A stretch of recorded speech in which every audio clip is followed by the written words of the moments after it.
Okay. So first, I'd like to really welcome, the Planning Commission here. This is always great when we get this kind of a group around.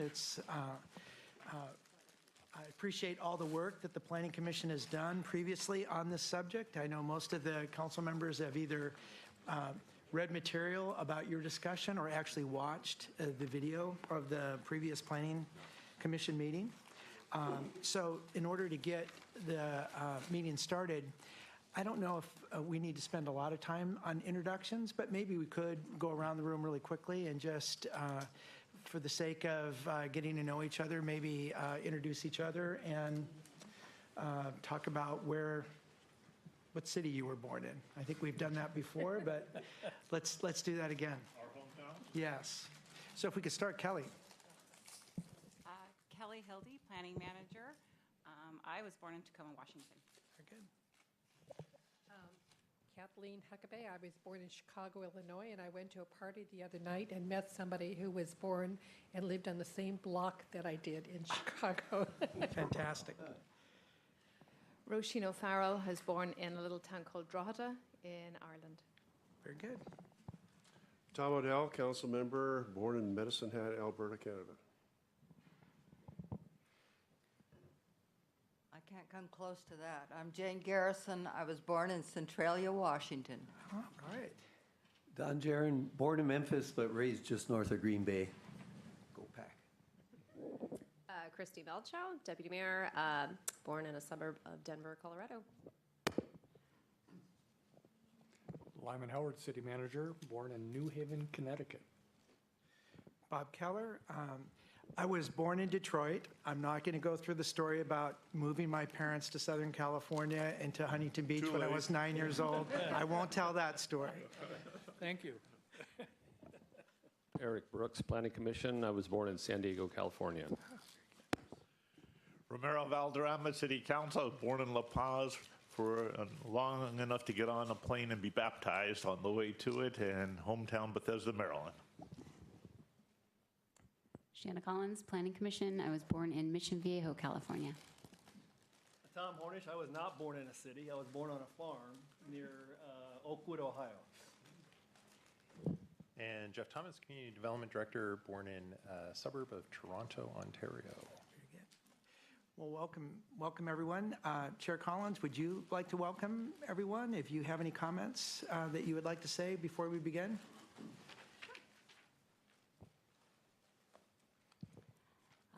I'd like to welcome everyone. Glad that our planning commissioner is here. I think we are missing a few members. I think we're missing Matthew Petrich, and there's one other, and Larry Crandall, but Larry is absent, and Mr. McIntyre is looking at me. Oh, and that's right, Nancy Anderson. Doug, did they say that they're on their way, or will we be missing them today? No? Okay, so they're absent. So I think that was the problem last time, is that we only had 4 commissioners. So I think we're looking at the same situation today. But at least we have one different one. We have Eric here today. Great. So I heard from a few of the city council members that you'd already watched our video online. So that's helpful. It was a tough meeting in some ways on some of the properties. There are 11 proposals.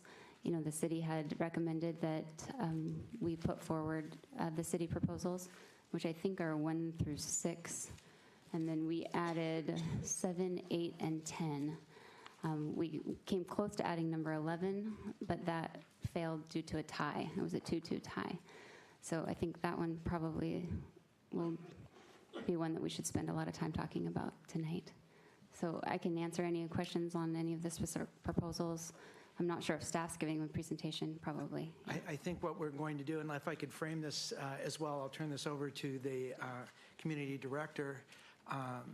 But first, just to let everyone know, tonight, really, we're not deliberating. Tonight really is for us to get more information and actually ask questions for the council, because this is, as you know, on our agenda tomorrow night. So from there, if we could maybe have the director. Yeah, thank you. Just real quick, the forgotten staff over on the sidewall there, David and Doug.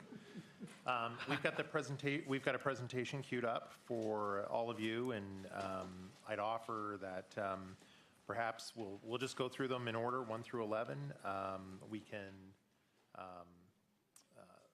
slide will be up here on the big screen, and we'll just start at number 1, and staff will give its remarks and thoughts, and then we'd be happy to answer any questions the council may have.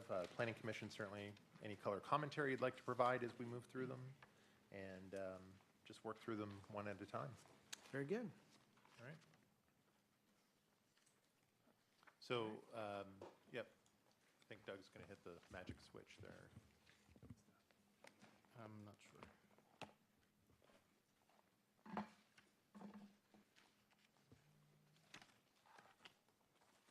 Doug's working on it.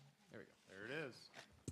So, David, I'll turn it over to you, I think, and we'll start at the beginning. Okay. Good afternoon, everybody. David Goodman, born in San Diego, California. Management analyst with community development, and I'm joined by Doug McIntyre, senior planner, I want to say Fremont, California. Is that correct? Okay. So, Jeff, I'll ask you before I start. I have my background going through Growth Management Act and such. Would you like me to, would it be helpful for me to go through that again, or just skip right to the proposals?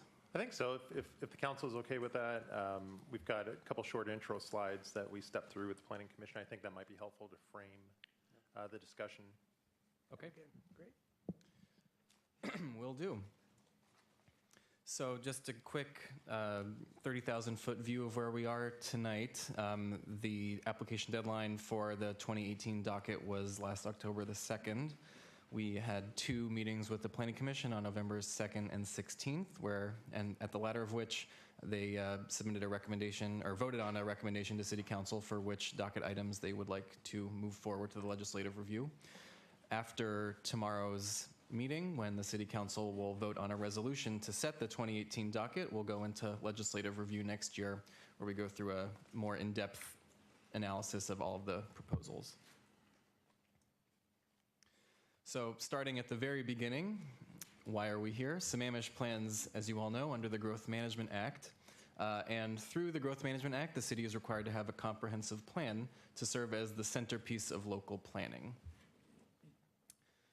The comprehensive plan helps guide the city's decisions on land use, transportation, housing, capital facilities, parks, the environment, and some other issues over an 8-year period, and establishes the priorities for the decisions that the city is going to make in nearly everything that it does.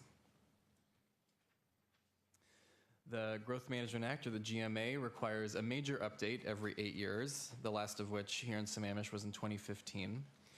And at those 8-year marks, the city generally opens up the entire plan, goes through all the policies, goes through all the goals, and rethinks them to better match its priorities for the following period of time. But in between those major updates, on an annual basis, the Growth Management Act permits the city to consider certain types of amendments to the comprehensive plan.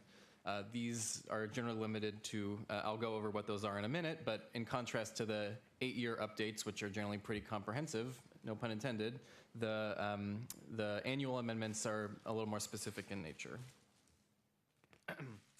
So what makes a comprehensive plan amendment proposal different than the other types of proposals that we usually see here? Firstly, they are legislative decisions made at the discretion of the council. So what that means is, in contrast to land use actions, for which generally there are a set of objective criteria or something in the code that says if you meet these thresholds, your project will be approved. There's no such thing for a comprehensive plan amendment proposal. It's entirely up to the city council whether they wish to, whether they want to consider one of those proposals. There's no set criteria in code or in state law or anywhere else. And as a result, there's nothing guaranteed about applying for a comprehensive plan amendment. So an applicant could have the best application in the world, but if the council decides that they don't want to take a look at it this year, then they are under no obligation to further consider that application. So here at the city, we deal with 2 types of comprehensive plan amendments when we open this up for the annual amendment process. The first is called a land use map amendment. These are changes to the long-term land use designation of a property or a group of properties within the city. And just a point of terminology that I'll go a little more specifically into in a moment here. The future land use map and the current zoning map are two different things. The future land use map is supposed to provide a longer-term view of land use within the city. It's part of the comprehensive plan. It's adopted at that 8-year interval along with the rest of the comprehensive plan. And as a result, changes to this map require an amendment to the comprehensive plan. The current zoning map is the present-day implementation of the future land use map. So changes to the current zoning map don't require a comprehensive plan amendment. Those would generally require something called a zone reclassification. But as I'll explain in a minute, in Sammamish, these two things can get it can be a little confusing as to the difference between those two things. So to illustrate the difference here, I'm just going to use an example from the city of Redmond. On the left, you see their future land use map. The zones in here are generally pretty broad. So as you can see on the bottom left there, they have single-family constrained, single-family urban, multifamily urban. You'll notice there's no specific density associated with these because the densities are specified on their current zoning map. So you can see that single-family urban is anywhere from R4 to R8 in Redmond, whereas and multifamily goes anywhere from R12 all the way up to R30. So the future land use map is a bit more general, and the current zoning map gets into more specifics. Here at the city, we are a little different than this. As you can see, our future land use map does specify zoning densities. So we have R1, R4, R6, just like we do in our current zoning map. So our future land use map and our current zoning map use the same designations. So what this means essentially is that if you are, for example, in an R4 parcel and you want to switch up to an R6, you would first have to change the future land use map because you're restricted to that R4 on the future land use map. And in order to move up, you would have to change the future land use map. And once that change is approved, if it is, then you could move on to the current zoning map. However, in the Redmond situation, if you were an R4 and you wanted to go to an R6, those are both contained within the single-family urban zone, so you would not actually have to change the future land use map. You'd only need to change on the current zoning map. So tonight, and for the comprehensive plan amendments that amendment proposals you're going to hear about, we're focusing just on the future land use map. So changes to the future land use map by themselves don't actually change the current zoning map. It's a separate and concurrent process to also change the current zoning map. And if any of that's unclear, I'd be happy to speak a little more about that as we get along. So in addition to future land use map amendments, we also have text amendments. These are a bit more basic. Essentially, a text amendment is just a change to the text of the comprehensive plan, whether it's something like this, which is from the transportation element. As you can see, they have a list of their concurrency projects here. So for example, if the city wanted to change which projects are listed as a concurrency project, you would need a text amendment to change that in the comprehensive plan. And likewise, this is just a little selection from the parks element, which references the Parks, Recreation, and Open Space Plan. So in the case that the city adopts an updated PRO plan, which it does plan to do in February, we would need a comprehensive plan amendment, a text amendment to change all the references to the old plan and update all of the different elements that go along with that. So before I get too far into things, I want to give you a bit more background information and context for some of the proposals we're going to speak about this evening. The first is to go over a little bit about the community business and neighborhood business zones. We do have one proposal that seeks to switch a long-term land use designation from residential to community business, and another from residential to neighborhood business. So community business, we have about 60 acres of community business in the city in the 3 commercial centers that you can see on the map to the right there. You're probably familiar with all 3 of those. And the purpose of community business, as is probably self-evident, is to provide services for a local service area that's fairly large but wouldn't necessarily be considered a regional center for commerce. In a neighborhood business, there's only one small portion of the city of 2 acres that is neighborhood business. That's down at Sammamish Lakeside Plaza on Lake Sammamish. And the purpose of that zoning designation is to provide retail services for a much more limited service area. So these aren't really meant to be destinations for large areas of residences. They're mostly supposed to be just for the small neighborhood around there. So the difference in terms of regulations between these two zoning designations is mostly in the type of services that are allowed to be there. So this is just a selection that I chose from our zoning code to give you kind of an idea of what type of services are allowed in both zones and what type of services are only allowed in community business.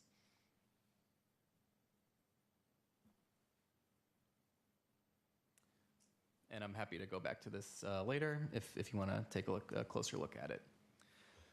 One other item of note in the difference between community business and neighborhood business. In both zones, you are allowed to have a mixed-use development or a townhome development. And there are some differences in terms of the allowed density, the maximum height, and the percentage of the floor area in the structure that is allowed to be residential. So it's a bit more dense and a bit more density is available in community business and a bit more height as well. And I also just wanted to note in R1 through 8 and R12 through 18, so our traditional residential zones, that the max height is 35 feet in the lower density zones and 60 feet in the higher density zones, with a couple of caveats depending on the location of the site and what sort of density incentives the project is using.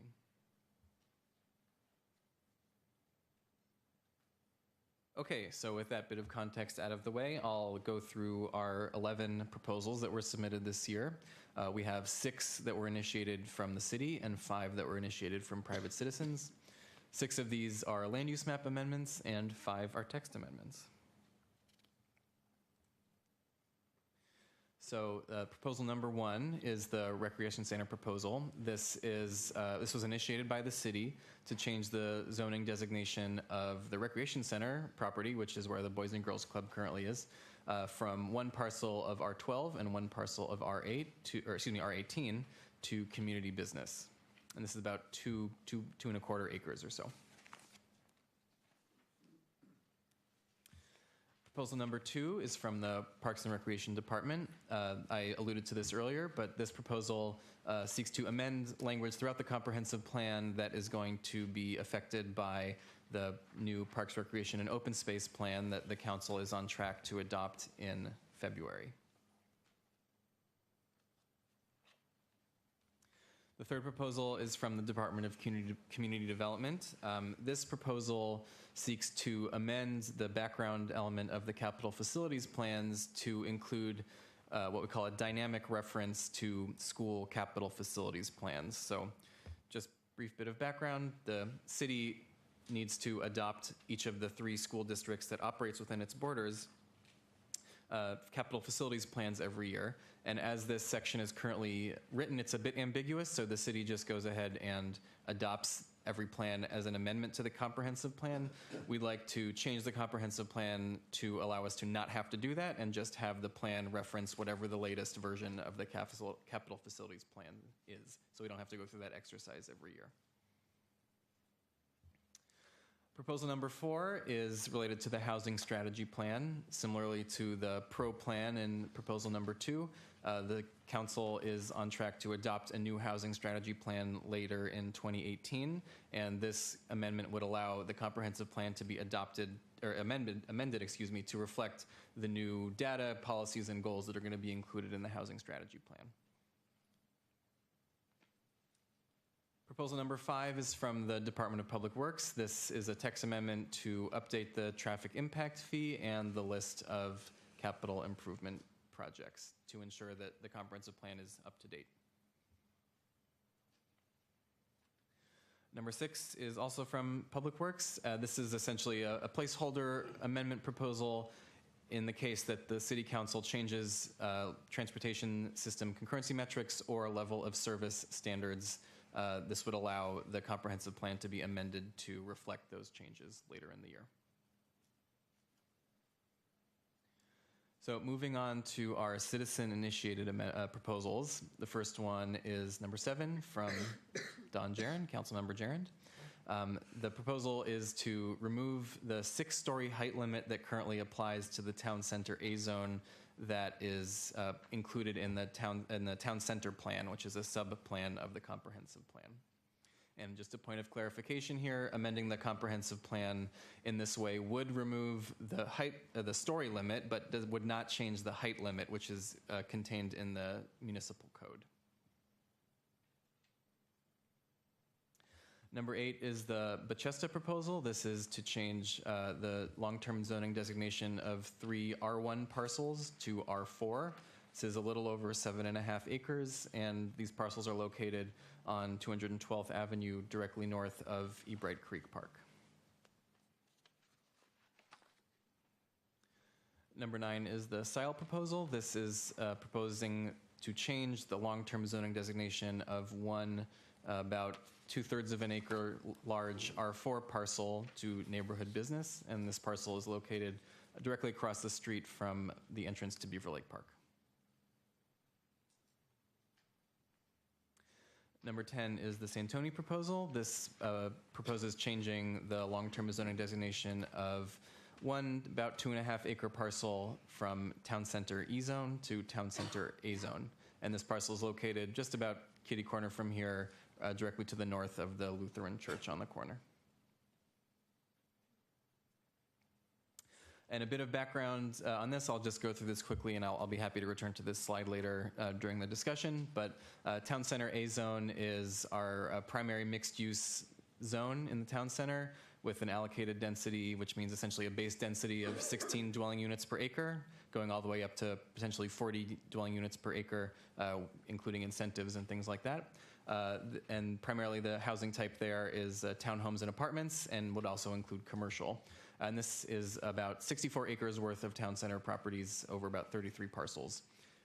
Town Center E zone is essentially a reserve zone with just 1 dwelling unit per acre, so the same as an R1 zone, with single attached homes and no commercial services. And this is about 13 acres over 6 parcels throughout the town center. And last, our proposal number 11, the Imperatori proposal. This is to change the long-term zoning designation of 5 parcels in the northeastern corner of the city from R1 to R4. This is up on 244th Avenue and makes up about 21.5 acres. So those are our proposals for this year. I will now briefly go through the staff and planning commission recommendations. So the staff, and I'll just go through this very briefly, and then we can discuss later if there's 1 or 2 in particular that you'd like to talk about. Both staff and the planning commission recommended proposals 1 through 6. Proposal number 7, the staff did not recommend, but the planning commission did recommend. The same with proposal number 8. Proposal number 9, neither staff nor the Planning Commission recommended move forward. Proposal number 10, the Planning Commission recommended to move forward. The staff recommendation, and I'm sure we'll get to this later in the meeting, the staff recommendation would be to consider consider the entirety of the Town Center E zone rather than just specifically 1 parcel of Town Center E zone. And finally, neither the staff nor the Planning Commission recommended proposal number 11. So that is my brief presentation on our proposals. I have a number of resources available for the discussion. Just to let you know, we have some historical zoning maps going all the way back to 1982. We have some more information on the staff's recommendation on proposal number 10, which somewhat amended the proposal as submitted to us. We also have a little more information on the lease that the city currently has with the Boys and Girls Club related to proposal number 1. And also, as I mentioned, Doug McIntyre is here, who's our lead town center planner. So all of those resources are at your disposal. Very good. I guess we're going to start one at a time. So, go ahead. I'll go. Yes. Going to open it up for questions. So I was one of the the people that watched the full Planning Commission discussion surrounding the docket. And one thing I wanted to bring up as it pertains to item number 1, because Bob, I assume you want to go through Yes, I them one wanted to by start- one and have yeah, a full I discussion. think we should do that. I think it was the chair, and then maybe one of the other commissioners brought up the civic designation. And I asked about that earlier today in a meeting because I thought it was interesting. And Jeff, I had a question later because you said that we could get at that through a comp plan change for 2022. Why not sooner if we wanted to do that? Why could we not do that? I assume maybe it has something to do with that current and future land use map. Yeah, there's no reason why we couldn't do it sooner, to whatever degree of analysis we would frame up to embark on that effort. The minimum time frame at this point would be looking at it for a 2018 docket request for calendar year 2019. Sure, totally understandable, but I wanted at least the planning commissioners to know that I'd asked that question because I thought it was interesting. There is underlying zoning, so where City Hall resides, there is actually zoning there. So I think it's interesting enough to maybe explore or at least further think through. I haven't had a lot of time to think about it, to be honest, but I did at least want to bring that up as a possibility for the future. I just might ask a question in the context of civic zoning or institutional zoning. Again, the logic, maybe the staff could just comment on the logic behind the community business, again, is why that? Why was that one selected as opposed to any other? Oh, I'm sorry, the underlying zoning or? No, the zoning that you're looking to change it to. Oh, well, David, can you flip back to the map on that one for a second?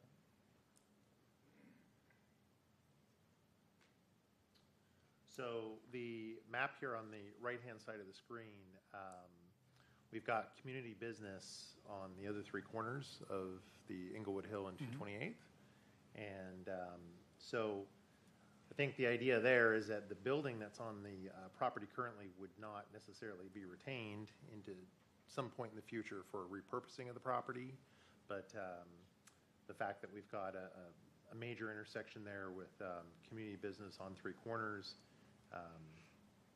the city felt that could be an appropriate conversation to have at this point in time for a zoning amendment, a land use map amendment, and then also, as staff pointed out earlier, there'd be a concurrent zoning amendment with that. And the assumption right now is the Boys and Girls Club is going through, a review of what their programming is going to be, but how long is the Boys and Girls Club contract good for now? 10 years from the future? Signing, which I think means it has 2 more years. 2 more years remaining? David said he's got information on it. The change in the zoning wouldn't impact. No, I understand that, the ability yeah. to run that. Thank you. I would Councilmember have a Huckabee. concern about not doing this and waiting and looking at it as civic later on. One of the issues I think you'd want to look at before you looked at civic zoning is the status of the building, which was pretty cheap when it was put in, basically a Quonset hut. And we know that the Boys and Girls Club has issues with it because they're not allowed to do any of the musical performances and other things they were doing because there's the neighborhood can hear all the sound inside the building. So the building would probably have to be repurposed for civic. Plus, there's a real challenge in parking and getting in and out. Our Kiwanis Club meets there, and if you try to have a large group there, it becomes a real challenge to handle all the traffic. We used to do breakfast with Santa, and fortunately we had traffic coming and going. Other than that, and mostly people had to park across the street anyway. So. I just want to follow up with understand, because what is the challenge for a musical there? Because don't we do, the Sammy's done performances there, Jumping Jive takes place there. What's the difference? The Boys and Girls Club that used to do their, Dances. well, no, they used to do the Battle of the Bands, and it's too noisy for the neighborhood. They don't have the what I'm trying to think, the insulation, thank you, the soundproofing for that. So it is very difficult to hold those type of events there. they actually received complaints from the apartment complex that surrounds the But Boys they and don't Girls complain Club. about jumping jive and the No, others? we actually, it was Okay. very, So it's very really difficult. the Kiwanis' fault. No. Yeah, exactly. It's that big band music. Clearly it is. Thanks. Okay, so item 1, any other questions? 2? I had some comments about it that Okay. bothered me for a CB zone. One was the access. You can't turn left into it or out of it. It's so jammed into the corner. So to use it as a commercial property, it's really limited in what it can be. And I worried that the shape of the property will also govern the use of it. It doesn't relate well to the R18 to the north or to the west. And so it would have to be buffered probably, and then it has the effect of being like a pad in a shopping center, and it's not conducive to pedestrian use. It won't have a good front face like the one on the northeast corner does, which looks beautiful from the street. So I think this is a different problem that we have on the northwest corner. It needs to incorporate and relate to the uses to the north and to the west to really be a good use on that very, very important corner. I think Inglewood and 228th is just a critical place in the city, and I want it to be right. Great. So it bothers me to have it be commercial, isolated. Thank you, Commissioner Garrison. Good comments. Councilmember Jaron? Well, I agree with a lot of what she said. It is a difficult in and out. It's always been a difficult in and out. Saffron Center has problems in and out also. It's a little further down the block, but nevertheless. With this one, you have a right-in coming down 228th, and off of Inglewood Hill, you have a right-in and left-in. But the point about the community business is that you're keeping the R12 to R18, so if you have mixed use with business on the main floor and 60 feet, you can go up maybe 4 floors above it. It seems that would relate very well to the R12 to R18, which is adjoining it to the north and west. So I see community business as a good alternative sometime in the future. Councilmember Odell? This location is definitely challenged from the standpoint of access. However, I'm thinking that, first of all, the parking issue could be eased if there was structured parking included in whatever was replacing the Quonset hut. Secondly, totally agree that 228th is right in, right out. It's begging to be that forever without us using the left out on 228th anymore. With the proper design, and frankly, the entrances there today is undersized off of Inglewood Hill. That could become a very viable access, in my opinion, particularly given the lesser amount of traffic on Inglewood Hill versus 228th. I completely see this as being a limited business opportunity, aka along the lines of the main building in Saffron, but the top floors being primarily residential. Or possibly things like doctor's offices and whatnot. Great. Thank you. Any more questions? Just a comment. I support the change in this. I do think it could potentially solve some of the issues that we have with people who want to start a business. So, for example, over by Starbucks, the bank right across the way, the upper floors have housed some small technology businesses. I think we all agree that the Quonset hut's going to have to go regardless, and it could be retail on the bottom and offices on top, and you could see some small startup companies having a place. And we hear a lot that this would be something really desirable that a lot of people would like to have a place to start their businesses. So, could very well be. Great, thank you very much. I will comment too is, we'll be deliberating tomorrow. Tonight is really for questions, make sure that we flesh out questions that we have. Yeah, I have Councilmember a question Valderrama. for the city manager. Last year, there were two proposals brought forward by the city. There was this one and there was one for Mars Hill, and a similar rationale was being given for both of those. This year, Mars Hills isn't being brought forward. Is that because of the lease arrangement or what specifically? Basically, we decided that since neither one of them went forward last year, that it would be best just to basically separate the two. Yeah. And we do have a lease also with the other, with Central Washington University. This particular item, given that there is the potential for this lease to cease in 2 years, we thought that it would be opportune to give the city and give us options, basically, as things move forward, so that we're not waiting to a later date to make a determination. Okay, I think we probably covered this one. Can we go to number 2? Mayor, if I may, just make a quick comment on this one. So our PROS plan is due to be updated, I believe, by the end of February to retain our eligibility for state funding opportunities.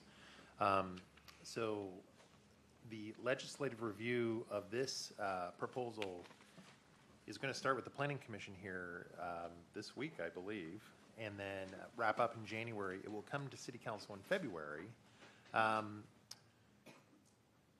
I believe in consultation with our city attorney's office, the plan for this will be to actually have council next year at council's conclusion review of this proposal to adopt a resolution so that we'd be able to submit that to the state to retain our eligibility. But then the final adoption of this by ordinance would occur at the end of the year next year when we bring, if we have multiple proposals moving through legislative review for the docket next year, they would all come together at the end of the year in a single ordinance to amend the comp plan one. So I just wanted to point that out. Thank you for that. That was very helpful. Yeah. Is there any questions about item 2? Looks like we can move through that one quickly. You covered that well. Okay, item 3. School impact fees. Any staff comment on this one? It's a great proposal. Okay, if there's no questions, we can move on to item 4.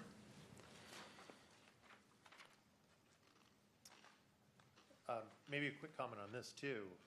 Similar to the Parks Pros Plan, the Planning Commission is just, I think we've had one work session with the commission so far, an introductory session this fall, and the work in earnest on this will start here shortly with the Planning Commission as well and move through the first half of next year. So our city council can expect that this would be coming to them in the second half of next year.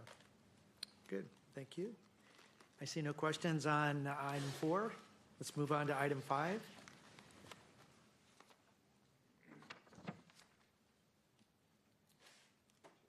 Any staff comment here? Any questions from the council? No? Okay, let's move on to 6. Bob? Yes, I do have one Councilmember Odell. question for... Back on 5? For staff on item 5. And that is,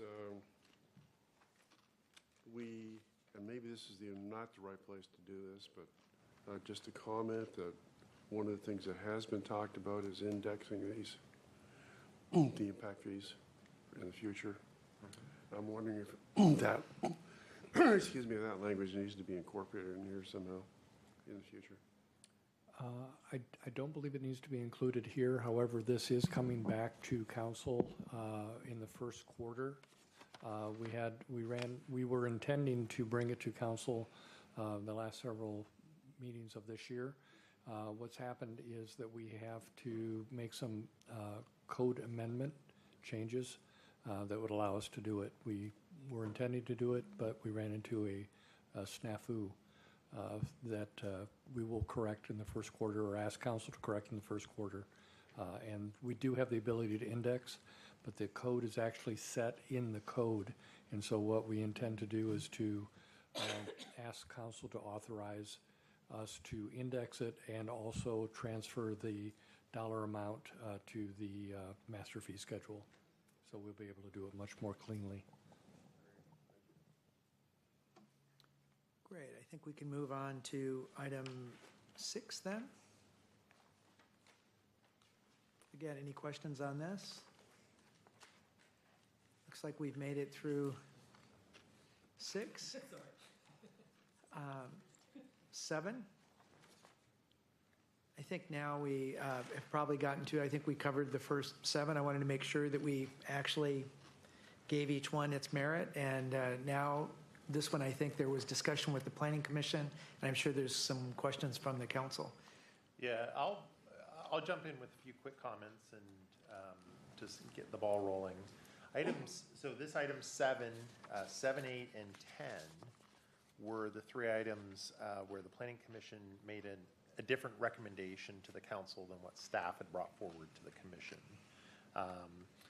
In regards to this proposal specifically, in staff's review of the initial proposal, it's not that we don't think this is a worthy conversation to have. As I'll remark here a few times over the next couple of items, some of this is about ripeness and about the context of this may be better suited to a broader town center plan and code update. But with that said, our planning commission felt a little bit differently than what staff did, so perhaps the chair or one of the other commissioners may have some additional comments to make on that. Great start. I have a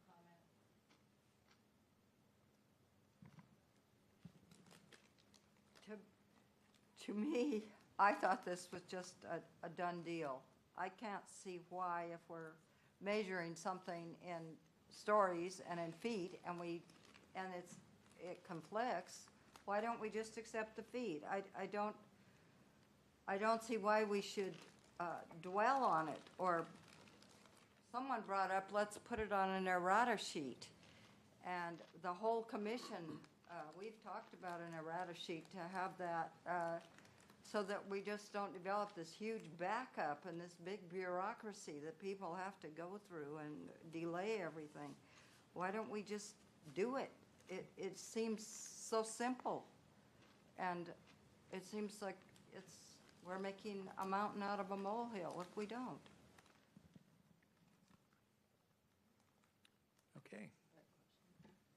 Councilmember Malchow, Deputy Mayor Malchow, sorry.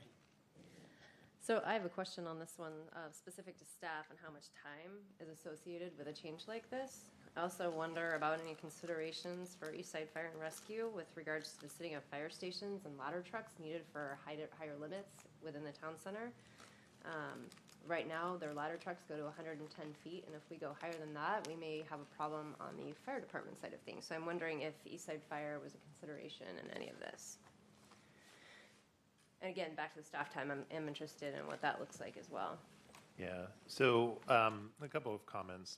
Back to just the concept of talking about number of stories for a building in terms of a planning process, like clearly happened when the town center plan was being developed more than 10 years ago.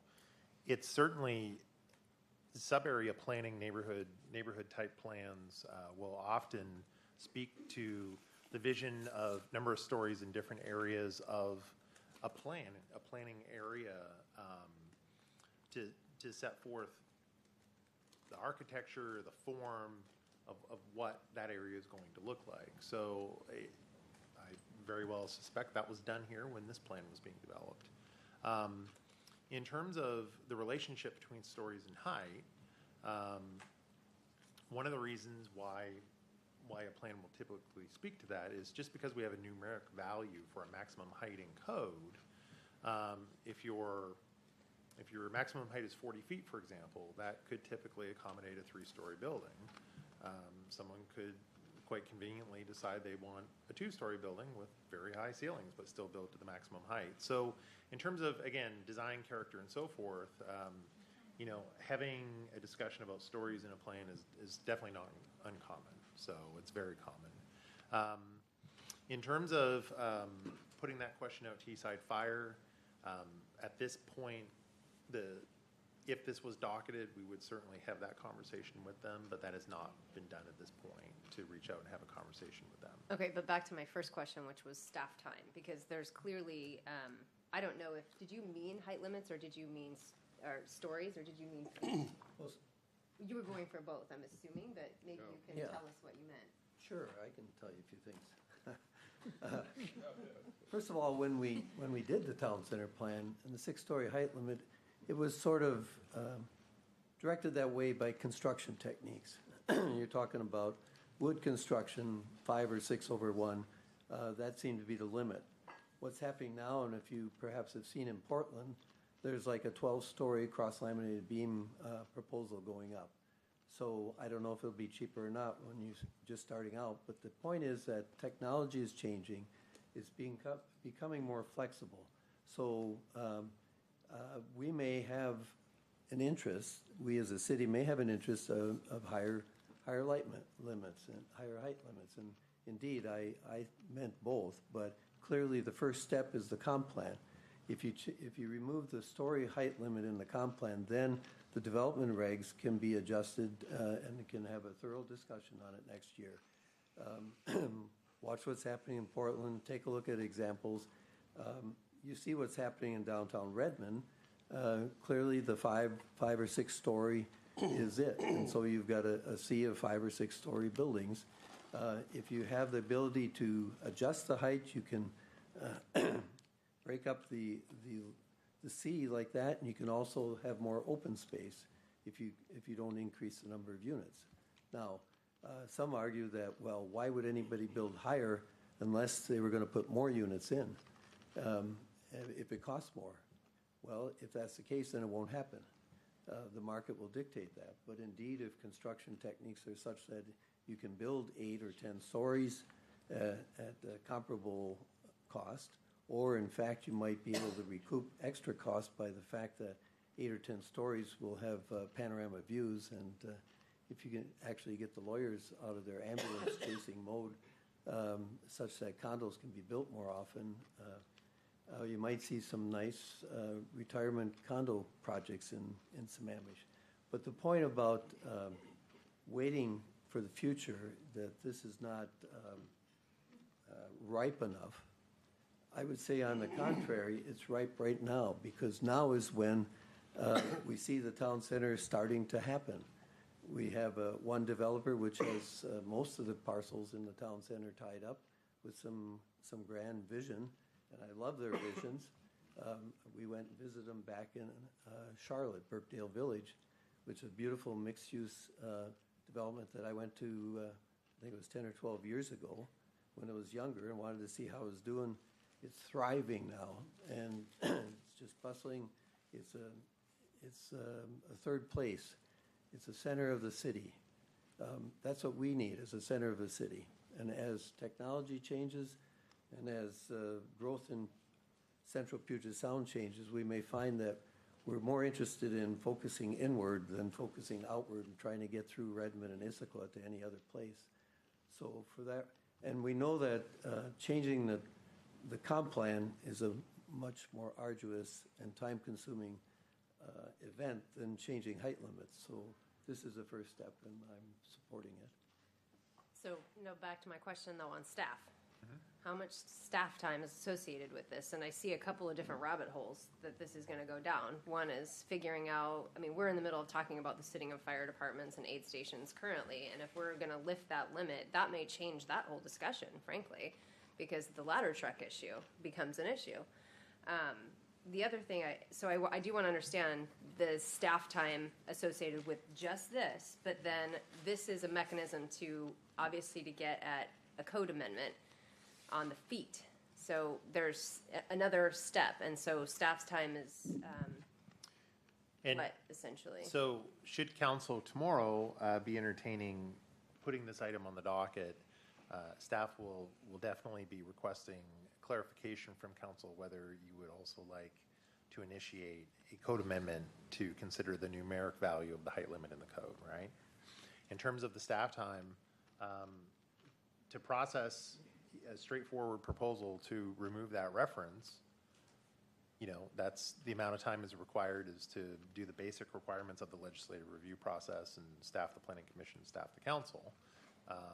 The rabbit holes, one of which you may be thinking, Deputy Mayor, is that conversation starts out into other areas that, you know, will certainly be discussed at least and may become part of, you know, a future project. So it depends how streamlined and basic we keep the process, the legislative review process. But Okay. in every one, I can say the same. I can make the same comment for every one of these, right? To go and simply just change a map designation, you know, for a residential property, there's a basic amount of time required to just facilitate and staff that process. The broader the discussion gets, the more intense the discussion gets. The staff commitment to that starts to rise significantly. And I think we have to look at these not as one-offs, though, as staff time. It's all of them as the collective. Absolutely. Councilmember Valderrama? Yeah, I'm just curious, whose decision was it not to raise the height limit when they said raise the story limits? It seems that they go, as we've talked about, part and parcel in reality.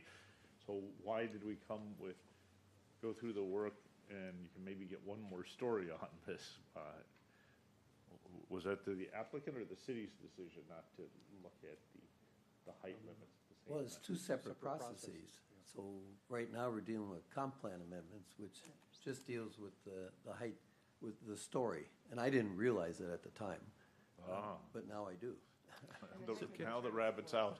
So as David mentioned earlier at the beginning of his presentation, a comp plan amendment and a code change, just like a land use map amendment and a zoning map change, they're separate processes, but they can run concurrently.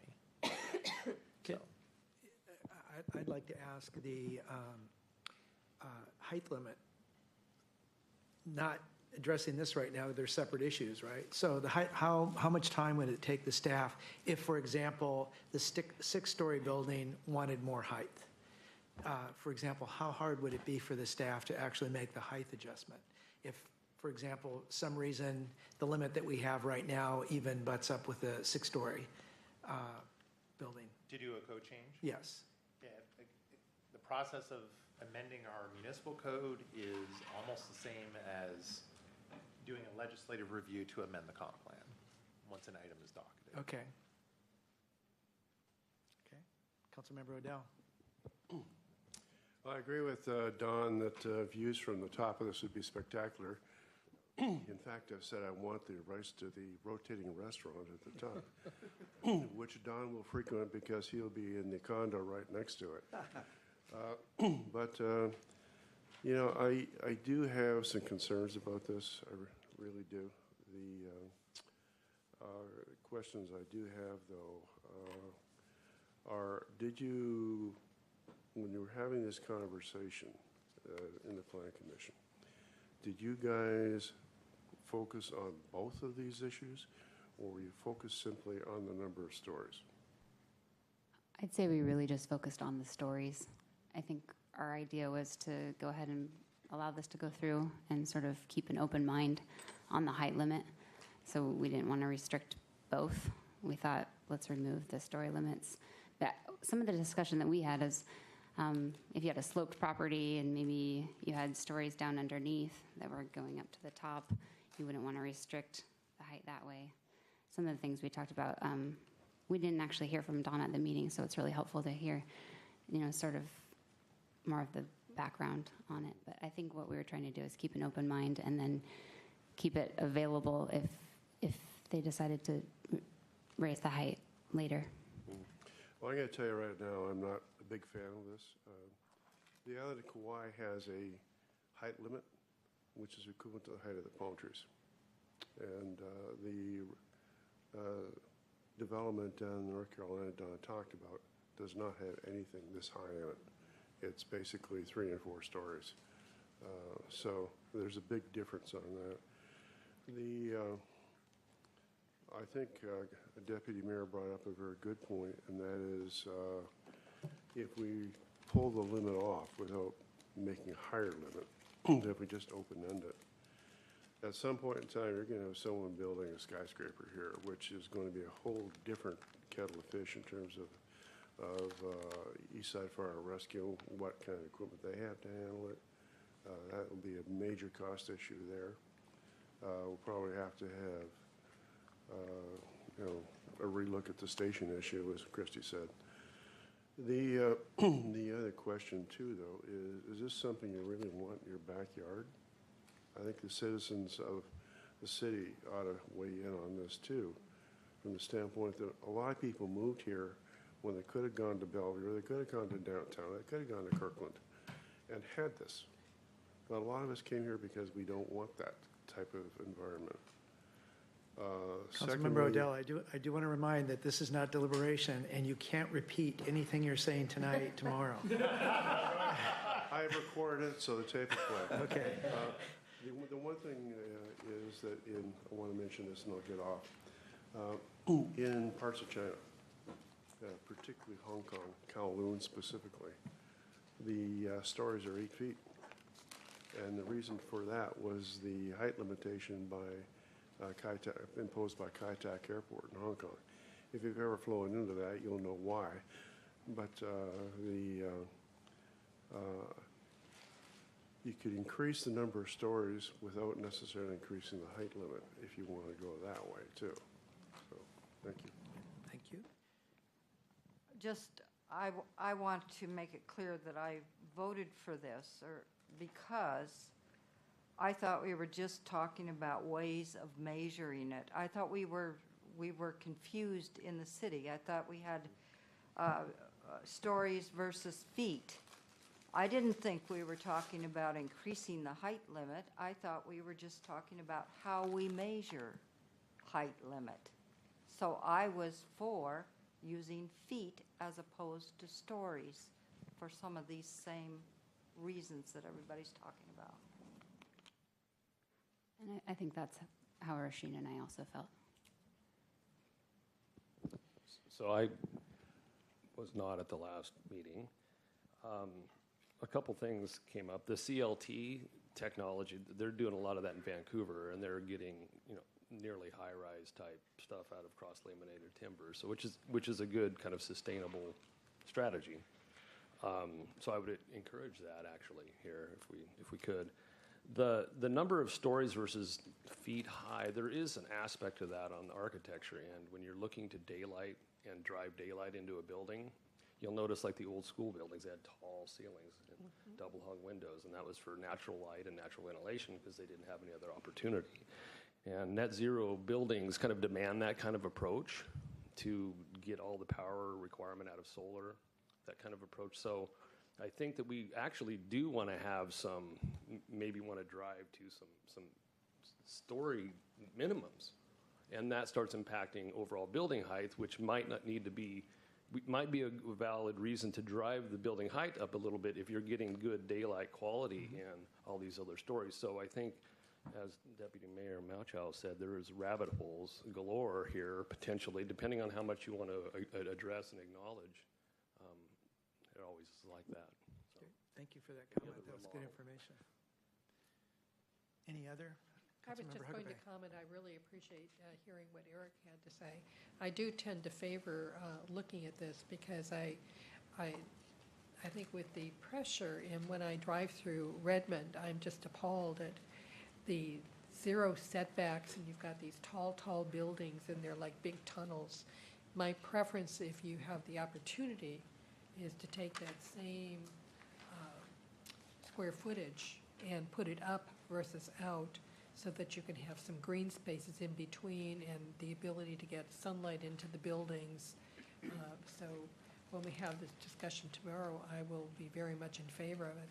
And I don't see any reason why we can't move forward on this. I don't think that means we immediately have to go to the question of how many feet, I think we can kind of work that in the process over some time in 2018 as we're going through the town center and reviewing some of the town center applications.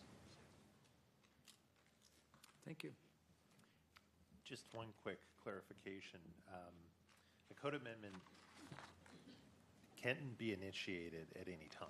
It's not set on like this docket schedule. So to Councilmember Huckabay's point that she just made, if this was docketed, there was a discussion that commenced, council could certainly direct staff to initiate a code amendment at any point during that legislative review process or afterwards. Mr. City Manager, and then Councilmember Jaron. Okay, I just had a point of clarification. What you're discussing tonight and tomorrow night will be the idea of putting things on the docket. You're not actually making a decision.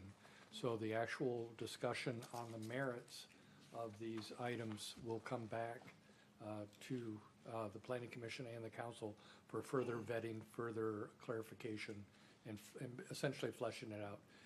Tonight, tomorrow night, it basically is, do you have enough material to warrant a discussion or enough interest in warranting a discussion to carry this conversation further, essentially?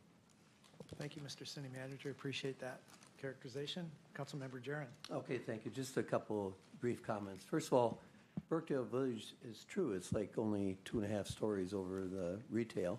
They regretted doing that. They were early on in this current generation of mixed-use developments. Some people thought they were going to be a bust there. So the investors in it were hesitant to go full bore. Mr. Mayor, point of order. Point of order. Don's getting into cell mode here, and we're supposedly in a question thing. None of the other proponents will be having the privilege of giving this kind of cell this evening. So I would respectfully request that Mr. Jaron hold this for tomorrow night. Fine. I was just responding to your comments about Birkdale Village. In the comment to It the is a deputy- unique situation. I understand what Councilmember Odell is saying. If you could kind of sum up the information, Well, a brief Councilmember question Odell. for the deputy mayor. Yeah. Have you gone to the 110 feet up the ladder? No, but I'd like to. They have that available. The question for staff is, what is the height limit in Issaquah? You know? Not off the top of my head, but I might be able to find it for you pretty quick. Very good. Thank you, Councilmember. Just one Jaron. more clarification to the city manager's point. All of the proposals that we decided to move forward, that's one of the reasons we decided to move them forward, because we know that they will go through the legislative review process, and we thought at least, especially this one, deserved the merit of being, being analyzed. Great. Thank you very much, Chair. Okay, so I think we've vetted this one pretty well. Can we move on to the next one then? The next item is item 8.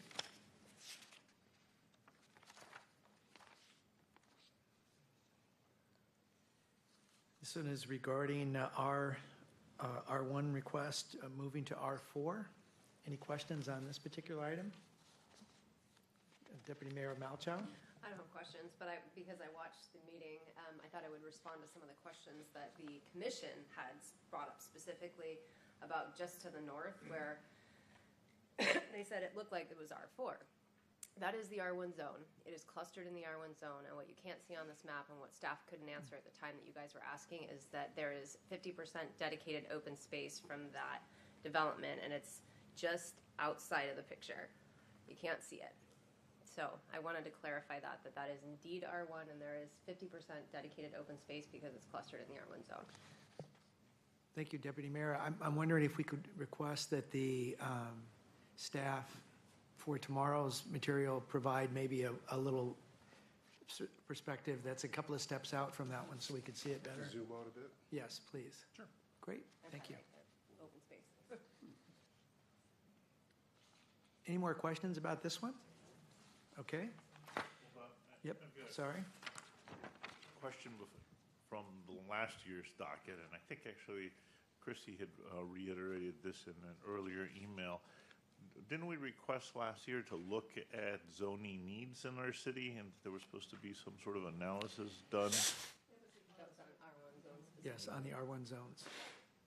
And maybe staff can respond to that question. Thank you, Councilmember Valderrama. Well, I believe staff did report out to council, I believe in June, via an email. I forwarded it to council about a week or so ago, but I can bring that forward again. Good. The bottom line is that these particular upzones or zoning requests from R1 to R4 are not necessary to meet the. Understand that. Right, just the target generic one needs. was the first assumption and baseline to go through. So we'll get that email based on that request. We'll have a copy of the email that responded to that. Good question. Thank you very much. Are there any other questions on this item? Any clarifications from the Planning Commission that you think we might need? Okay, let's move on to item number 9. This is the request to change from R4 to neighborhood business. Any questions on this item? I have some comments. Thank you, Commissioner Garrison. In the microphone, please, and I think it's off. There we go. Right. My comment was that this property is pretty close to my house, and I thought, oh, wouldn't that be wonderful if there was a coffee shop in it, and I could walk to it and have a donut and a cup of coffee and talk to the neighbors. And we don't have a classification for anything that's that small. That's something that might be owner occupied, something that might not require any parking, something that just might be in a neighborhood that would get people communicating with one another. It's what we all want, but we don't have any way to do it. And when we have to take the giant leap up to an NB zone that might allow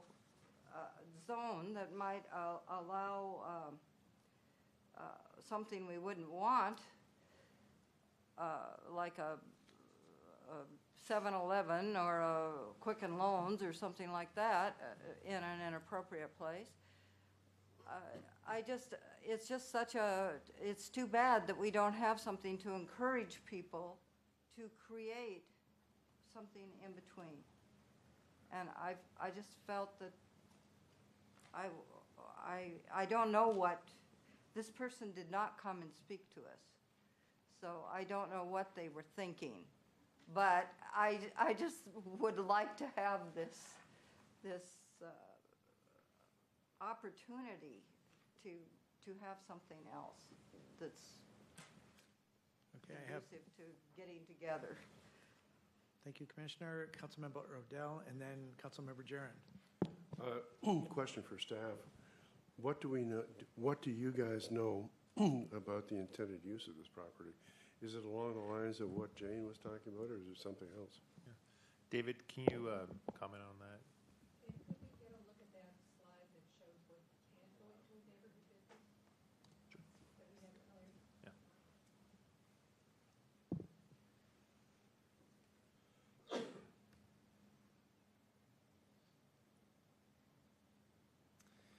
Yeah. So I won't, I'm not going to say I speak on behalf of the applicant, so I'm just going to go based on what my understanding of her application was, is that I believe that the intention was to have the use complement somewhat the park, Beaverley Park across the street.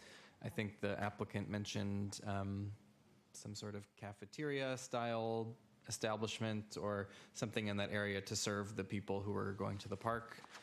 Again, that's just my reading of her application and what our conversations were, but I don't want to pretend like that's exclusively what she said.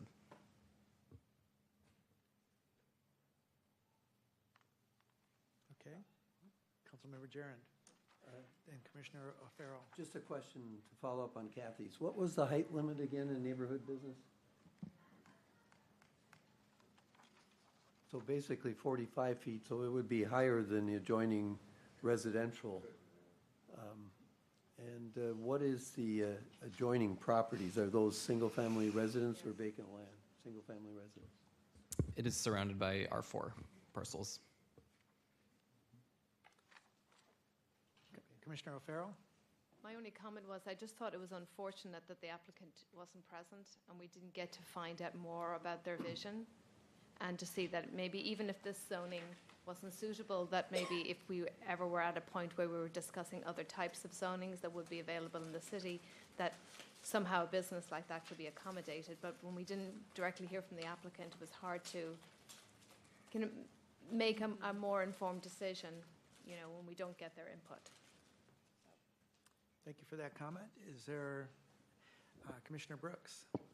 Thank you. I share Jane's observation. I think, you know, when you zoom out on this, see the whole city, and then you see where these, if we're trying to push this towards a walkable city and all this kind of stuff, who wants to walk 3 miles to go get a cup of coffee? That's just, so, you know, there might be a need for kind of these little pockets of things like that for a community kind of center around.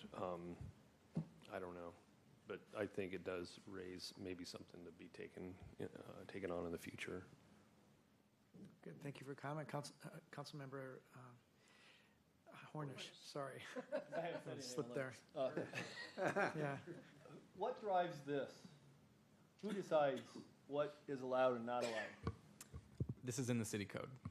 So we could address Jane's concerns by doing something less and only allowing a food store or something. Okay, something to think about. Okay. I do have a question, if you don't mind me interjecting a point. This is 6.2 acres for this particular parcel that they're looking at, and I believe it was 0.62. Well, yeah, okay. 0.62. And Parking on 6 acres. the point I was going to make, though, is I think the limit for this development was 6 acres, or excuse me, 2 acres. Geez, 2 acres. If you look at the description of a neighborhood business, is that correct? That would be at 2 acres currently. Yes. Yes. There currently exists 2 acres of neighborhood business. So there is no limit as to how large that characterization could be, or how small? It just happens to be the one that we have is 2 acres. That's correct. Okay.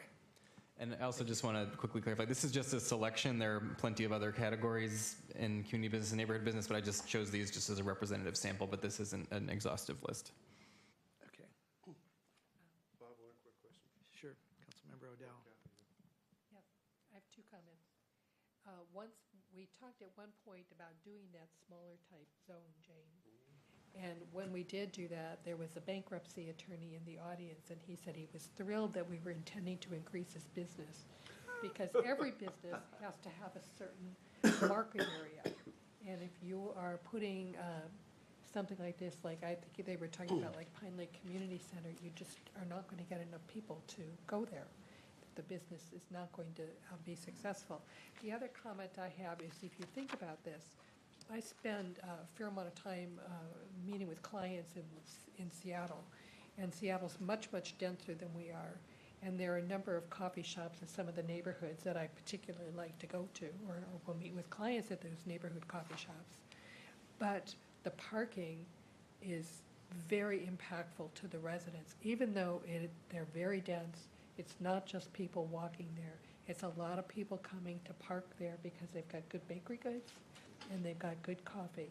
And in order to get a business really going, you're going to need that. So I would think really seriously before I started rezoning these items, or these sort of parcels. Okay, Councilmember O'Dowd. One further question for staff. Was anybody from the immediate neighborhood present during the discussion at the Planning Commission? Not that I'm aware of, and certainly not that spoke at the public hearing. Okay, thank you.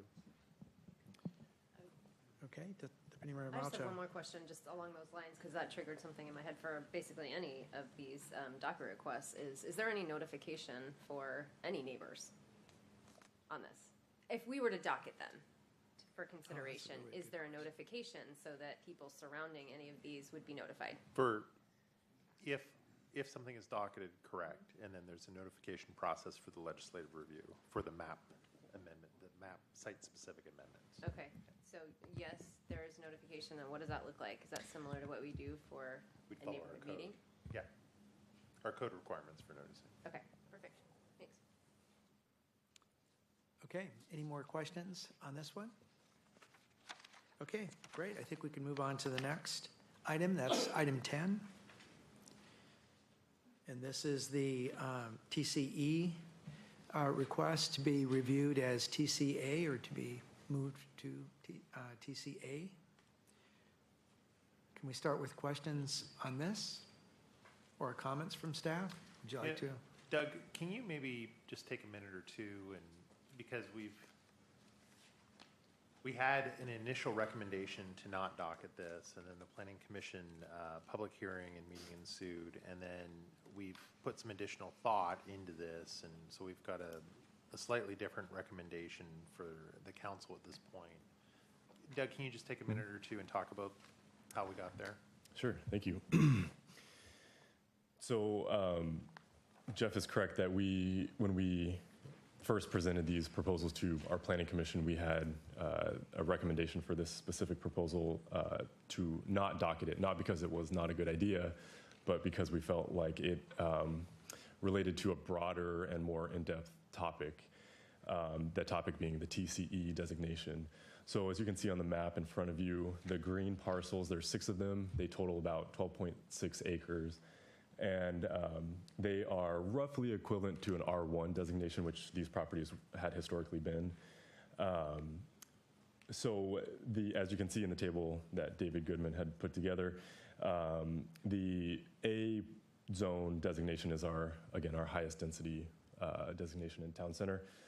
The property owner requesting the land use map designation change is the northernmost TCE property owner. And he borders the townhome project that you all see probably every day on your drive into City Hall, 75 units, and the kind of impacts from that, whether that be from the aesthetics of it or other privacy type concerns, definitely have an impact on the E-zone designation. So that's kind of the impetus behind the proposal. So during our deliberations with Planning Commission felt like this was a good topic to move forward with now. So we, as a city, went back and talked about, again, that this is a good idea, but we want to look at it in a more comprehensive, deliberate approach. And if we want to look at one parcel in the E-zone, it makes sense to look at all of them at once because, in a sense, you'd be moving potentially a problem that on the northern border of the E-zone, you'd move it one parcel south, and then we'd end up with maybe 6 rezone requests over time. So you'd just kind of, quote unquote, nickel and dime it, the rezones one by one. So we wanted to, in light of the recommendation made by Planning Commission, we wanted to look at it comprehensively. That way, that would allow us to be more deliberate in the approach. It does have an effect on the density and unit caps in Town Center. There, as you recall, Town Center has a unit cap of 2,000 dwelling units, and the Town Center boundaries total, all of it, with an associated commercial cap as well. So this would allow us, if we went all at once, to look at them as an area comprehensively. Hopefully that gives you a little bit of a sense of where we're at now, and I can definitely answer questions specifically related to that. Great, thank you. I think we're going to have a round of questions here. Councilman Valderrama, I know, is in my eyesight immediately, then Deputy Mayor Malchow. I'll catch you as we go through. This is for the city. Assuming your recommendation of doing it all at once, and I know they've all been notified that this is in process here, if this was to go forward, then it would be changing the status of all of them at the same time, correct? Which would then have obviously tax implications for them as well, for all of them. Just one point of clarification on that is that we could do the review. The council can analyze the work done under the legislative review and choose to amend it as they see fit. So I guess that's a way of saying that you don't necessarily have to go all at once, but look at the data provided through the comprehensive review and then decide from there, I think is the right way to say that. So can I ask clarification? Were you saying that you could not change the zoning? You could change the future map but not actually change the underlying zoning for the property? Similar Sorry. to what's there right now? Sorry, just to clarify that point, I see the confusion I may have created there, sorry. So if we change the land use map designation, we would definitely need to change the zoning map to be consistent. Those must be consistent. But what I meant was we could do the review, do all the necessary work to look at how the increase in capacity affects the sub-area plan as well as the environmental review done for the sub-area plan. We could look at that comprehensively, and then the council can choose to, and this is the same for all comprehensive plan amendments, the council has broad authority to accept them, approve them, deny them, defer them, amend them. This is a kind of a different beast that we deal with in planning in the sense that there is broad discretion provided to city council to do as they see fit with these proposals. Okay, thank you. Deputy Mayor Malchow.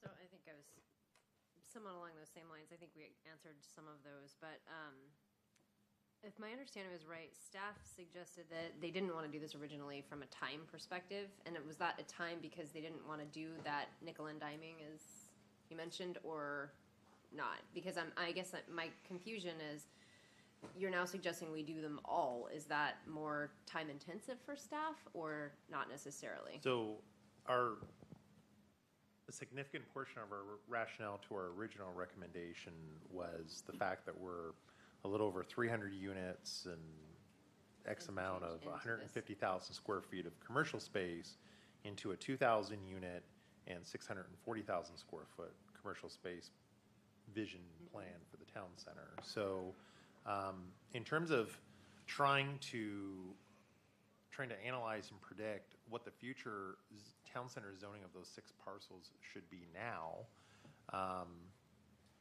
our professional opinion was that it would behoove the city to wait to get down the road a little bit further in terms of build out of what we have now to look at what happens with those reserve zoned parcels. In terms of the time aspect of this, which came up, I believe, after the Planning Commission, certainly from a time and financial management perspective, to have each of the 6 E-zone parcels move forward to the docket individually over some period of yet to be determined period of time, and do 6 legislative reviews for those 6 parcels, it would certainly be more economical, both from a time and money perspective, to look at all 6 together. Sure.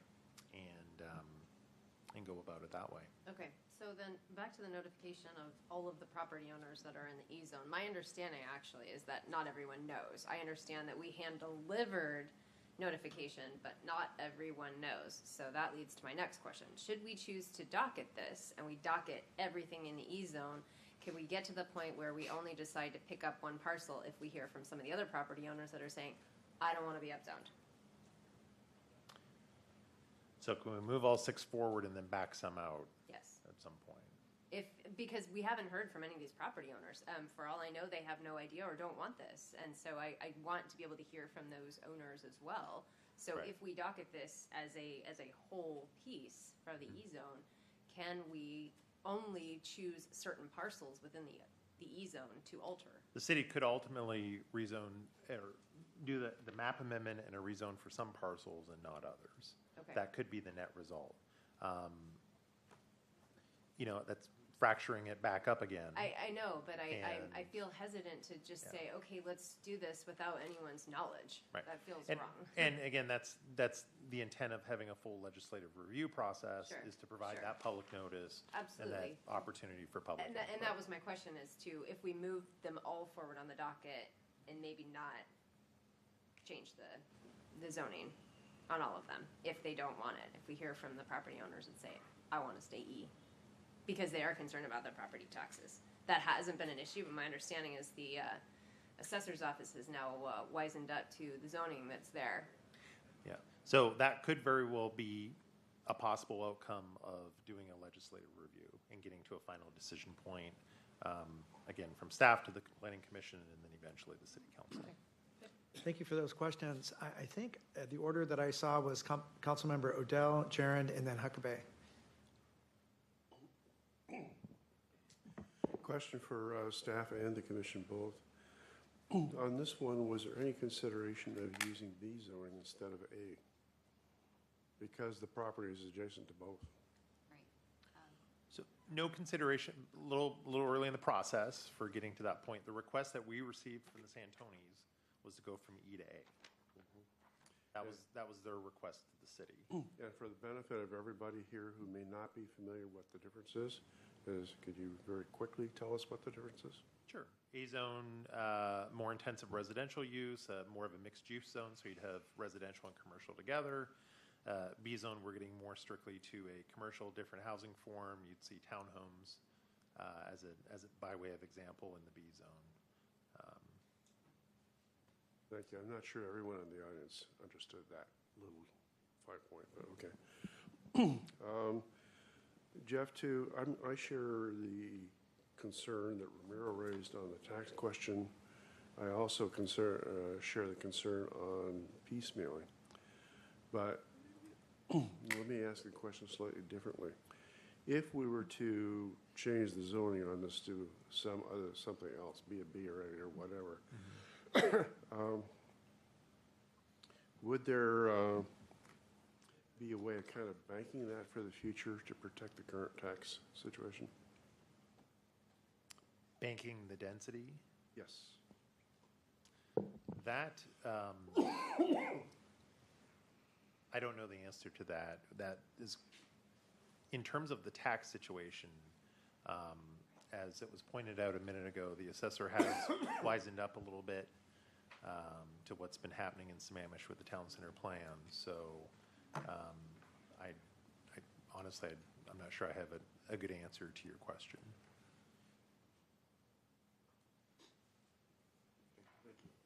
Great, thank you. Councilmember Jarrand, then Huckabee. Thank you. A little historical perspective. When we did the town center, that E-zone has never been intended to be that. It was those property owners didn't want to be part of it. We had said, gee, that's a key corner there where the church is and along 228th. And you can see we have A across the street and A to the north of it. So I know from my perspective, my intention was that it should have been A all the way to Southeast 8th. And as part of the wedding cake concept, you have the school across the street, so that didn't matter in the wedding cake. You had B to the east, so those three parcels along Northeast 8th might have been part of the B zoning. But the way I see it now, what happened is that because E stayed at its low density, the wedding cake is abrupt going from A to the single family Santoni property. Now, if that single parcel is changed to A, then the interface is between A and church property, which is probably okay. I don't see a problem with that in terms of the concept of wedding cake. So I would prefer just seeing the single parcel go at this time. The church, I haven't heard any indication that the church is interested in changing at this point. Okay, thank you for that.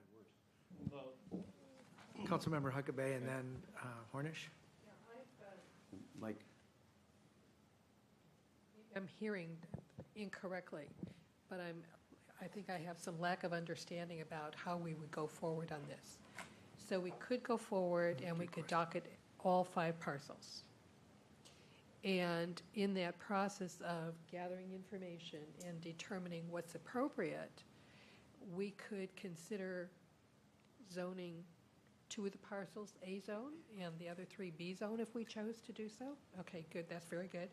But I thought I also heard that we could do the investigation and then not move forward with the zoning if we chose to wait.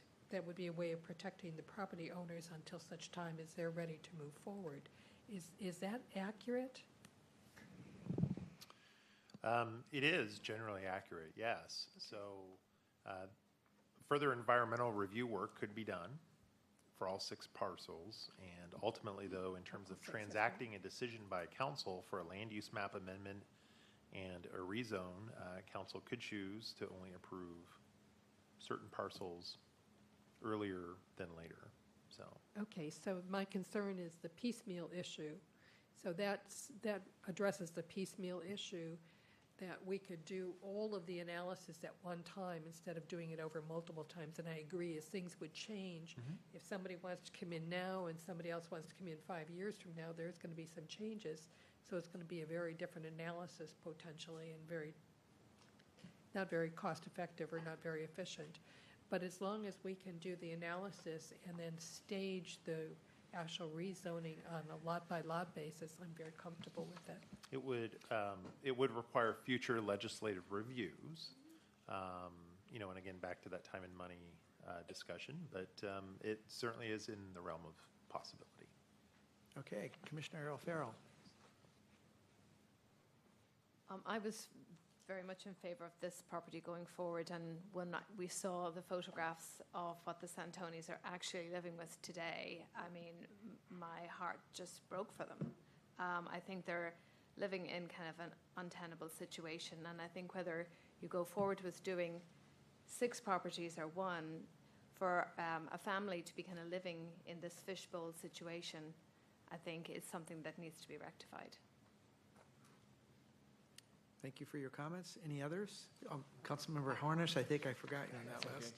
And I kind of feel along the same lines, and I wanted to address Don's point that if we do just the Santoni property with the pictures, there is a buffer between that and the church. There's trees. And I think that's very significant as to that piece of property in and by itself, that it makes sense to maybe look at that piece of property by itself. I understand staff's concern about inefficiency, but yet trying to weigh the individual's rights and concerns and everything.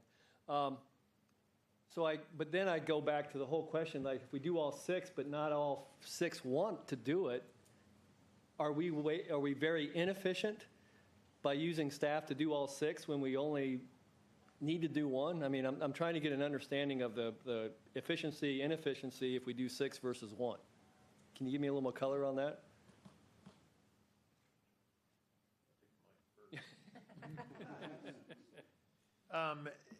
Again, back to Councilmember Huckabay's point, doing some environmental review work for all 6 now, even if there are a number of years that go by, that information can be updated over time as necessary. So I think it's a good investment, both time and money-wise, to do that. The extra expenditure of both time and money would come then if there were 3 of the 6, for example, that ended up having their land use map designation changed next year, by way of example, and their zoning changed. At some point down the future, either in 1 additional legislative review or 2 or 3, we'd have to come back and pick up the other ones then. So. But you've done work that we can use. Yeah. Okay. Yeah, I think it's a good investment in terms of looking at all 6 in the context of as a unit per se, and then in the broader context of the plan. Yeah. Okay, Commissioner Brooks.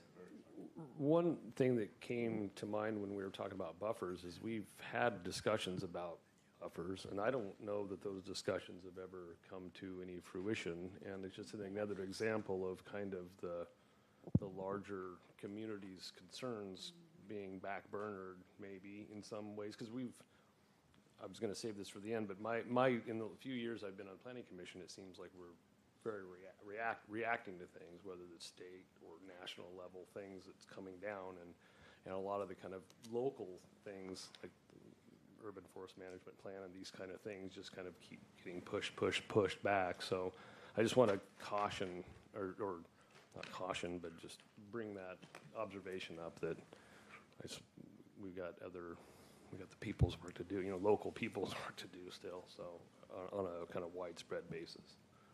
Great, thank you for that comment. I think Councilmember Odell, Valderrama, did you have a question?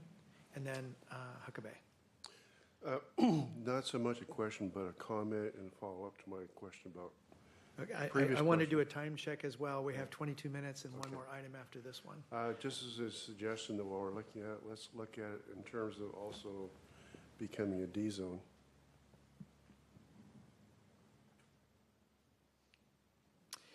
I would make a comment that I don't know that we have to, well, I guess because of this request of being A, we have to deal with zoning, but the issue is getting it on the docket for discussion next year as to what the zoning is actually going to land on.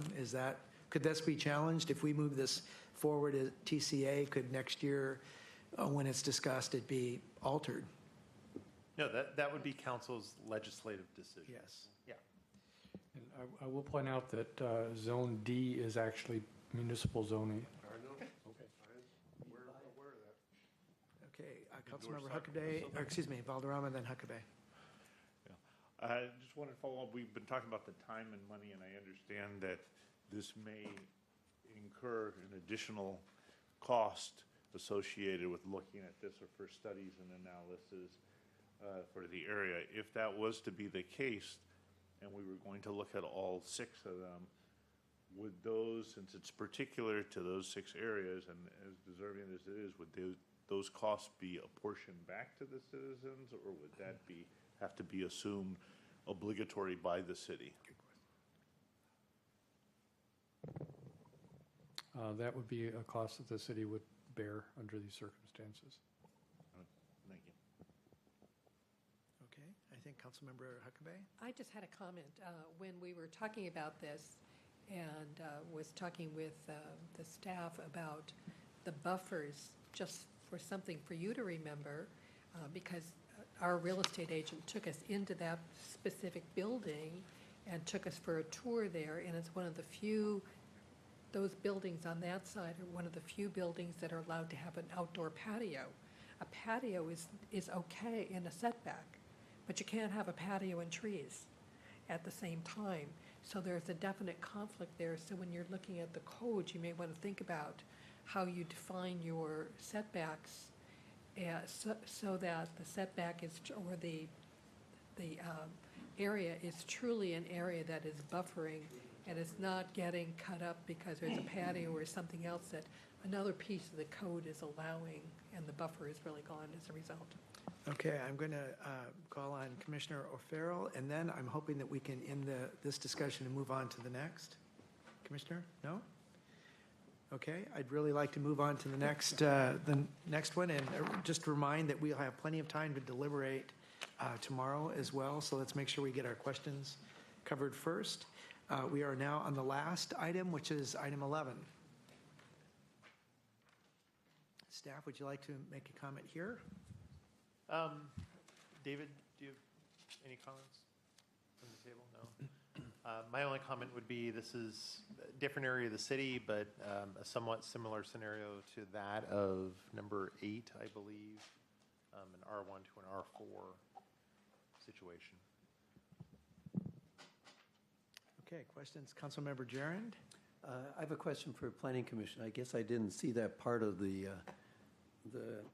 Planning Commission's deliberations, but why did you recommend 8 and not recommend 11? They're both R1s to R4s. We were split on this one. Oh. So it was 2-2, and since we only had 4 commissioners, it failed. So I think some of the back and forth that I'm trying to remember, actually Commissioner Garrison had some really important points about the environmental characteristics of the property. I think it's in a steep slope zone. Is that right? It's not in a steep slope zone. It's at the top of the steep slope. There is a corner that drops down to the Evans Creek Reserve. But it is a situation that is not unlike what we had just been dealing with Englewood and Tamarack. And we now have climate change. We have all these issues that are happening. This particular area is in an erosion hazard, landslide hazard drainage area. No, not landslide, erosion hazard drainage area. And it is, when you infiltrate water into soil, you don't know what's going to happen, especially these days with the amount of rains that we get and then the dry spells that we're getting with climate change.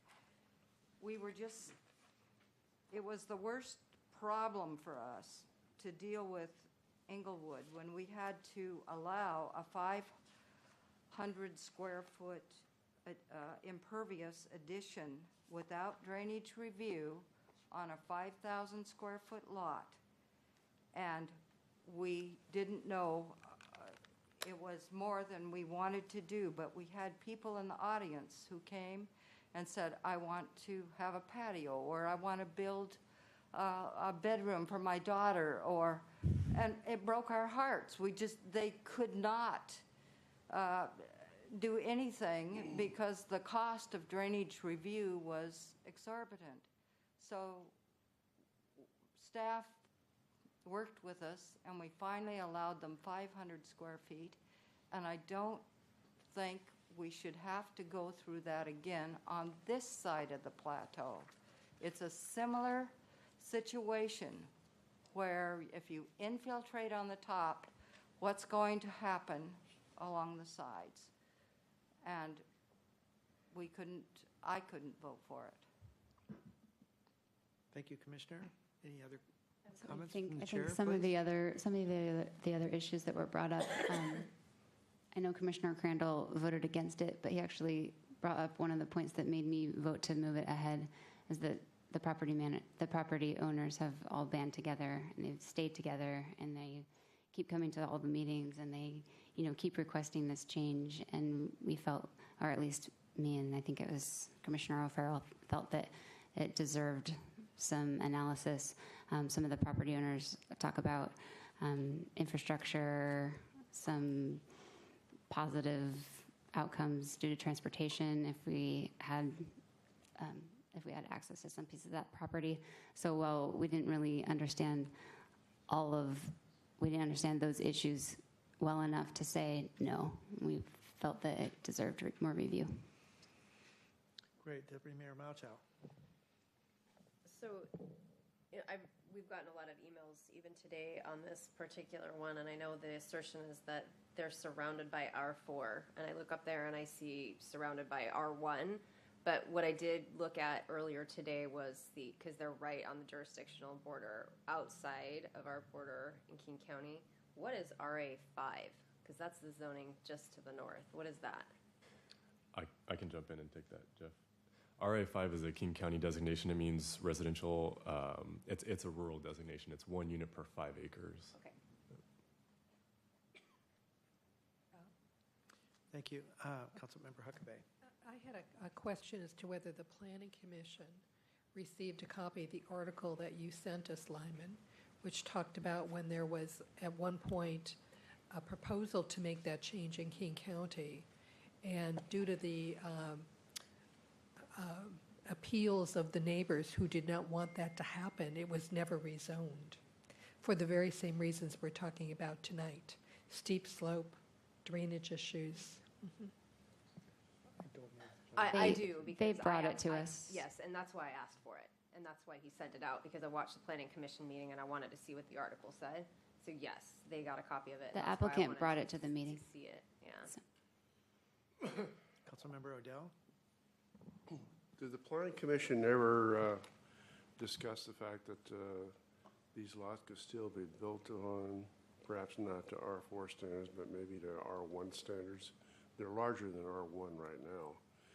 But you could gain a lot of the promised benefits of roadway and sewer and water and all that by clustering like was done in Chestnut West as an example. Mm-hmm. Did you guys have that conversation? No, we did not. Go into open space. Thank you. I will say that I did have somewhat of that conversation with the applicant. Okay, are there any other questions? Okay, I think that concludes really all the items that we've gone through this evening then. So I really would like to thank the Planning Commission for all the information, not only that you vetted through in your own meetings, but thank you very much for coming here and sharing your information with us tonight. Is there any other closing comments anybody would like to make in general? No? With that, then I'll go ahead and close the meeting.